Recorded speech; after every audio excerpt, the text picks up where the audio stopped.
Dober dan. Živijo. Od srede do srede je nazaj. Nekaj časa nismo klepetala tlele v studiu medijske družbe Delo. Nekaj stvari se je vmes zgodilo. Si iz poplavnega območja vse v redu?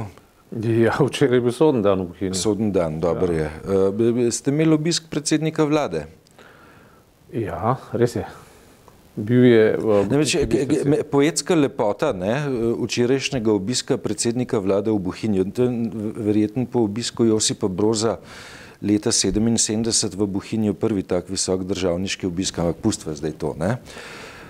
Takih je bilo že... Pa Haile Selassie je prišel enkrat. Bohinj je kar precej obljuda, kar se tiče visokih obiskov. To sem hotel reči. Poetična lepota tega obiska je, da je predsednik vlade odpovedal udeležbo na vrhu o klimatskih spremembah, zaradi tega, ker je v Republiki Sloveniji učink klimatskih sprememb prišel med včerajšnjo in predvčerajšnjo ujmo kar dobro do izraza.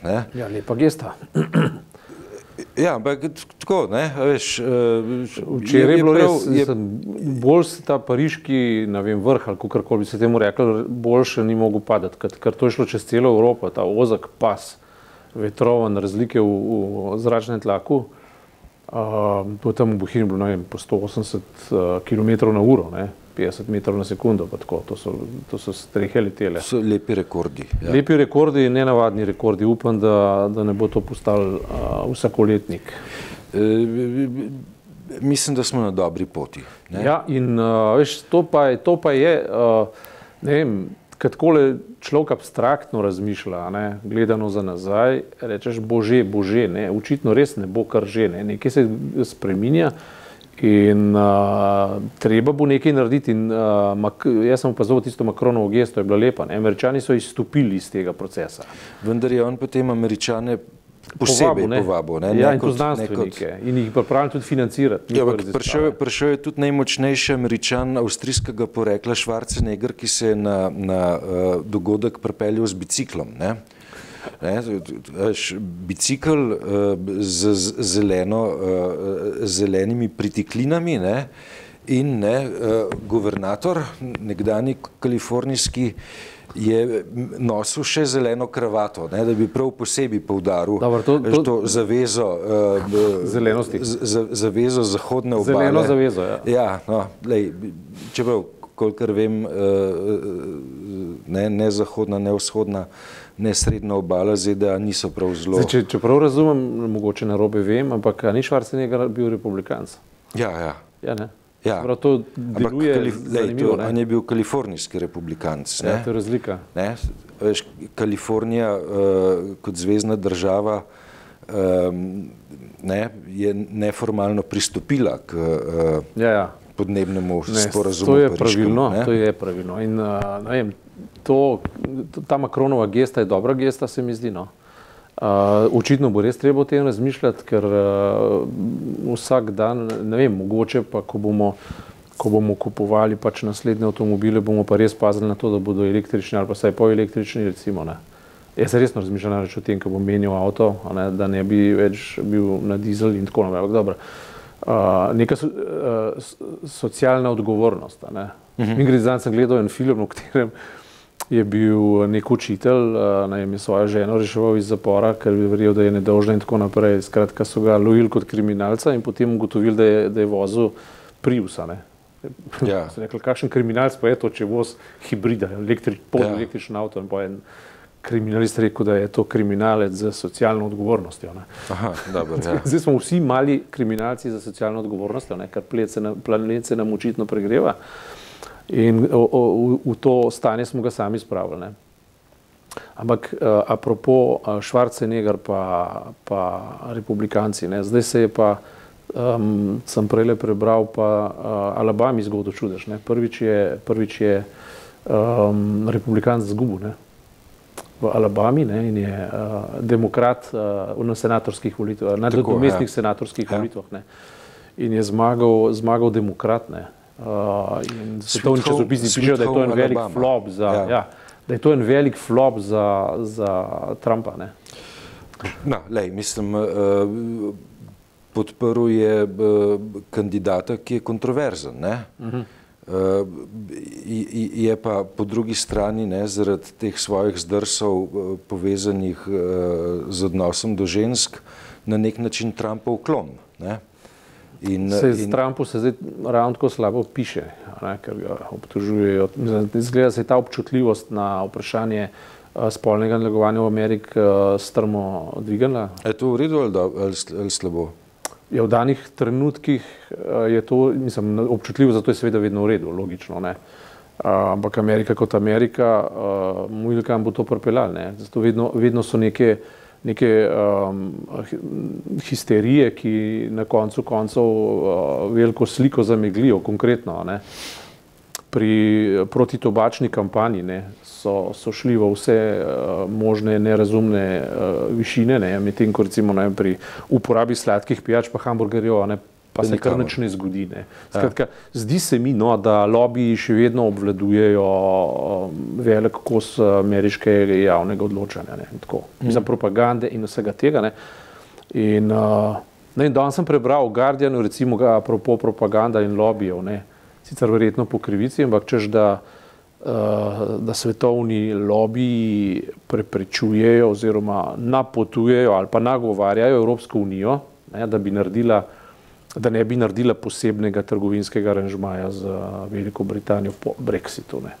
Sicer stvar lobijev, jaz pravzaprav ne verjamem, no, da je to toliko stvar lobijev. Jaz mislim, da je to stvar nekih načel, ne, se konec koncev. Zakaj pa bi Anglija imela nek poseben status, pa poseben sporazum, glede na to, da je jasno rekla, da noče biti del Evropske unije. Ne? Zakaj ne bi bila potem tako kot vsi na svetu? Ne vem, če je to stvar lobijo. Dejansko pa druge stvari so stvar lobijo. Ne? To, kar je Trump naredil z izstopom iz podnebnega sporazuma, to je stvar lobijo, jaz mislim. Ne? Seveda, mislim, tam je, med njegovimi podporniki bomo vendarle našli naftaše, dizelaše, premogokopnike, ja. Ne, skratka vse, ki... In podobne starosvetne veseljake. Ne? Tako, ne, ja.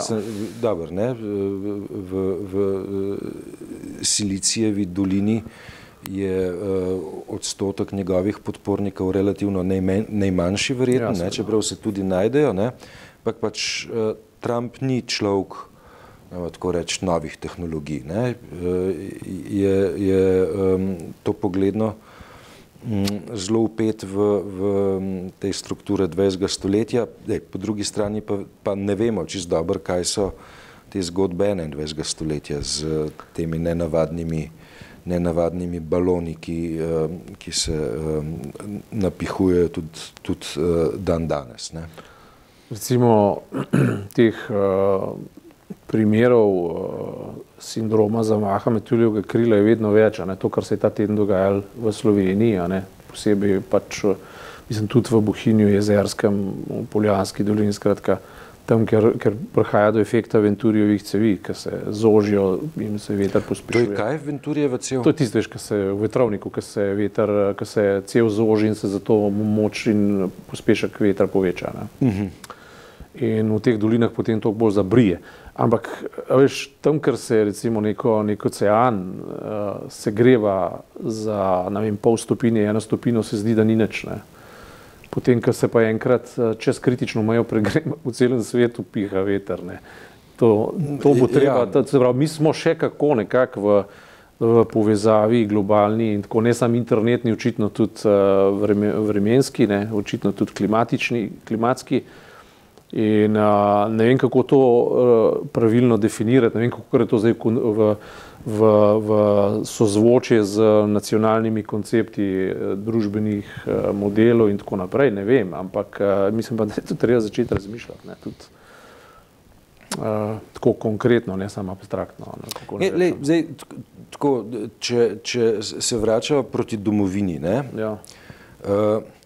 Ena od reakcij ljudi, državljank, državljanov, ne, na tveganja, ki smo jim izpostavljeni, je ta ideja, dajmo poiskati pa morda, ne, nove obraze, novo politično elito. Delo je zdaj le zmirlo, ne, da je podpora stranki kamniškega župana Marjana Šarca, sicer relativno uspešnega predsedniškega kandidata, v tem trenutku presenetljivo najvišja. Ne? Prebil je odstotke, ki jih je dolga leta, dolge mesece recimo dosegala SDS, prebil je odstotke, ki jih dosega SD.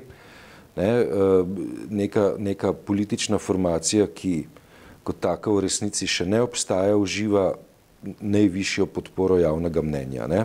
Jaz v metodologijo te javnomnenjske raziskave ne bi dvomil. Pojav sam, ne? Veš, da je javno mnenje pripravljeno dati neko bianko karto novincu, se mi zdi pa tako izjemno pomenljiva stvar. Tako je izrazil Miro Cerar. Zelo podobno. Tako je izrazil Gregor Virant. Ja, točno tako. Tako je izrazil Zoran Janković na nacionalnem nivoju. To politično odločanje za nepolitične figure, ki na koncu koncev pomenijo zanikanje establishmenta, hkrati pa eno veliko tveganje je nepredvidljivo, lahko tudi nevarno. Ne? S tem ne rečem, da dve stvari ne bi mogel reči, da dve stvari bi rad postavil pod vprašanje. Ena je preprosto ta, da gre za teorijo zarote, v teh zadevah. To se mi zdi neumnost. To se mi zdi neumnost. Ne? Ja. Ker gre preprosto za vrednost nanihanja v izpraznjenem socialnem prostoru, bi jaz rekel. Ne pa za nek premišljen načrt. Ne? Druga stvar, ki se mi zdi pa nevarna, neprimerna in razmisleka vredna, pa je preprosto to, da je treba dobro razmišljati o tem, koliko racionalnosti je v političnosti. Ne? Veš, ker recimo, če pride nekdo, ki je preprosto izpade, kot mu ne govorim zdaj konkretno v nekom, ampak ki izpade modrijan zato, ker ne govori, ne? Je to lahko nevarna pozicija, ker čez toliko let se ugotovi, da nima nič zapovedati. Ne?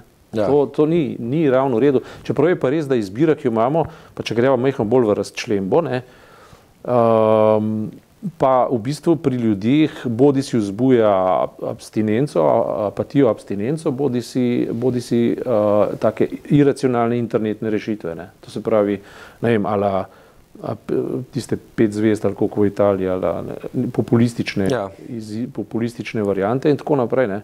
Ampak jaz mislim, da zdaj je treba graditi na konceptih. Ne. Mislim, treba. To je po svoje neumno rečeno, zato, ker komu pa to lahko dopoveš. Komu lahko dopoveš, da mora graditi na konceptih. Te stvari se pretakajo. Recimo v Ameriki se je zgodil Trump ne na konceptih, ampak na čistem populističnem impulzu. Ne. Se je pač zgodil. No, ne želimo si, da bi se pri nas tudi kaj takega zgodil, pri čemer zdaj, kot rečeno, meni Šarec še vedno deluje kot neznanka, jaz ga ne poznam, ne vem, kaj je za pričakovati in kako je, ampak ravno v kakšnih hudih in globokih konceptih mislim, da ta moment še ne moramo razpravljati. Ne. Ja, počakajmo, če bo ta voda kaj globja postala. Ne? Ja. Počakajmo, je pa to čudno, se pravi, ljudje na nek način prepoznavajo Cerarjevo vladavino in pa SMC prepoznavajo očitno kot razočaranje. Ne? Kot konzumirano. Ja, boljš rečen kot razočaranje. Jaz mislim, da je njihova neizražena pričakovanja ali pa pričakovanja, ki so jih imeli, pa jih niso izrekali, izpolnil.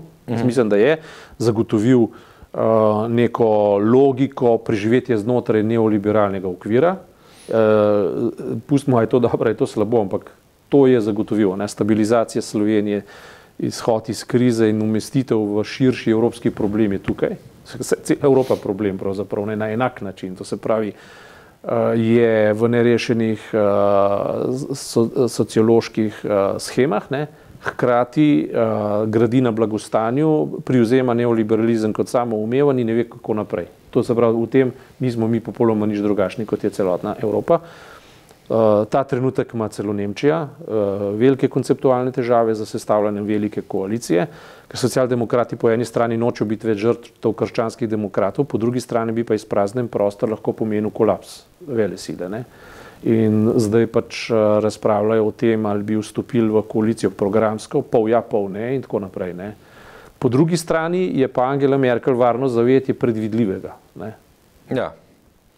Torej, v Sloveniji pa zelo podobno. Ta trenutek je... Slovenija je po manj specifična po tem, veš, da iščemo varno zavetje nepredvidljivega. Vidiš, dobro, to si zdaj izpeljal prekrasno. Ne? To se pravi, varno zavetje nepredvidljivega. To je najboljša definicija Slovenije in v tem smo drugačni od Nemcev. Ne? Ker predvidljivo bi bilo to. Ne? Se bom dopolnil. Ne? Varno zavetje nepredvidljivega, vendar konceptualno nedodelanega. Ne? Ker pač pomeni, varno zavetje gremo... To pomeni kazino, ali pa loterija, ali pa hazard. Ja. Medtem ko, zdaj bi bilo pa deva poskušati ekstrapolirati, okrog obrniti pa reči, kaj bi bilo pa nevarno zavetje predvidljivega. To bi bila zmaga desnice. Ne? Ja. Točno vemo, kaj bi bilo, točno vemo, kako nevarno bi to bilo in vse skupaj bi se dogajalo po v imenu varnosti, v imenu varnega. Ne. To se pravi, to bi bilo, to je ena pozicija, potem naslednja pozicija je pa nedefiniranost levice, ne, ki je dejansko, ne vem, se mi zdi kar cepeta. Ne. Na mestu se ukvarja z neko korektnostjo, nima konceptov. Ne vem točen, kako in po čem bi bila prepoznana in v umanjkanju teh alternativ se naenkrat postavlja seveda prazen prostor, ki se zapolnjuje z priložnostnimi ponudbami in seveda tudi priložnostnimi alternativami. Ne. Pričemer pa midva ne smeva zdaj iz vizirja izpustiti nekaj, ker moramo pa ostati zvesti lastnim besedam in pa konsistentni. Ne. Ne vem, jaz že sem rekel z tega mesta, da me ne zanimajo stranke na volitvah, ki ne bodo postavile resnih predsedniških kandidatov. Ne? Da. Ja, jaz na tem stojim naprej. Ne? Mi na misel ne prija, da bi zdaj delal kakršnokoli reklamo ali pa kakršnokoli uteho tistim strankam, ki so ta trenutek etablirane in niso bili sposobni postaviti resnih predsedniških kandidatov. To pomeni, da nimajo konceptov. Oziroma, da za te koncepte niso pripravljene tvegati. Ne? Torej, v tem smislu igra ostaja odprta in mi je na nek način zdaj čistko racionalno gledano bližje izziv neznanega, kot pa ne izziv znanega. Igra ostaja odprta, naslednjo sredo naprej. Ok, drži.